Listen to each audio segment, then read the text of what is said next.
Depuis le 1er janvier de cette année, les régions ont reçu de nouvelles compétences en matière de sécurité routière et notamment tout ce qui concerne la prévention. Côté wallon, c'est l'Agence wallonne pour la sécurité routière, en abrégé l'AWSR, qui jouera un rôle central en la matière. Nous leur avons rendu une petite visite pour faire les présentations.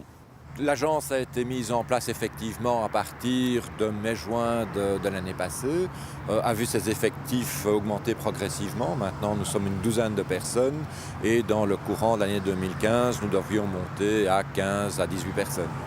Donc l'agence est située à Namur même, de façon à rester proche de ses interlocuteurs privilégiés qui sont d'une part l'administration et le ministre qui a la sécurité routière dans ses attributions. Dans les missions de l'agence, on retrouve en premier lieu tout ce qui concerne la sensibilisation et la communication en matière de sécurité routière, qui était une activité précédemment exercée par l'IBSR. Un deuxième volet aussi, c'est que nous sommes convaincus que pour être efficaces, les campagnes doivent être suivies par un volet contrôle et sanctions, et nous avons donc un département politique criminelle. Au sein de l'agence, nous avons également un département information et orientation des victimes, et qui évidemment s'occupe des conséquences d'un accident de façon à éviter la victimisation secondaire. Alors au niveau de ce qui a été repris à l'IBSR, il y a aussi la collaboration avec les missions Contact. Voilà, dans les missions de sensibilisation, un des points qui est important, ce sont les émissions Contact. Et actuellement, ce sera donc une collaboration entre, d'une part, l'Agence wallonne pour la sécurité routière pour la région wallonne et puis la région de Bruxelles-Capitale également avec la police fédérale. Les grands axes de communication en matière de sécurité routière, c'est d'une part l'endormissement au volant, qui sera un thème un petit peu plus rarement abordé dans la communication, mais ce sera l'objet de notre campagne de février. Et puis en juin, nous aurons une campagne sur la conduite sous l'influence de l'alcool. Et à 2 reprises plus tard dans l'année, nous aborderons la vitesse excessive et inadaptée. Le long des routes, on voit qu'il y a déjà une affiche pour l'instant qui est assez générale finalement. Effectivement, c'est une première affiche dans le cadre des nouvelles compétences de l'agence.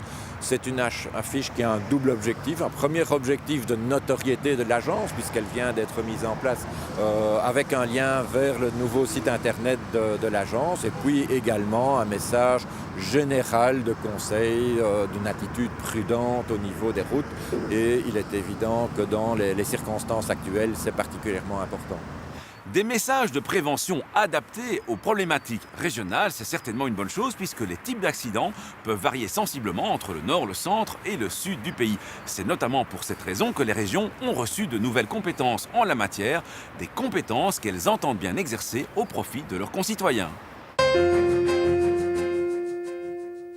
À la question de la semaine dernière, il fallait répondre qu'en franchissant un signal de la série des F99, la vitesse maximale autorisée est de 30 km/h. À gagner cette semaine 4 méthodes d'apprentissage pour le permis théorique et pratique. La question, en Wallonie, l'organe chargé de la prévention routière est la cellule wallonne de sécurité routière, l'Institut wallon de sécurité routière ou l'Agence wallonne pour la sécurité routière. Soit vous téléphonez au 0905 56 493, soit vous envoyez un SMS au 6020 pour contact 1, 2 ou 3 et vos coordonnées complètes. Les journées sont plus courtes en cette saison et quand le soleil est présent, il est souvent très bas sur l'horizon. Pour ne pas être ébloui dans ces conditions, il est intéressant de garder des lunettes de soleil à portée de main dans votre habitacle. De même, en nettoyant régulièrement vos vitrages intérieurs et extérieurs, vous éviterez un plus grand éblouissement car des vitres sales ont pour effet de disperser les rayons de lumière et de créer un halo lumineux. À la semaine prochaine et d'ici là, bonne route!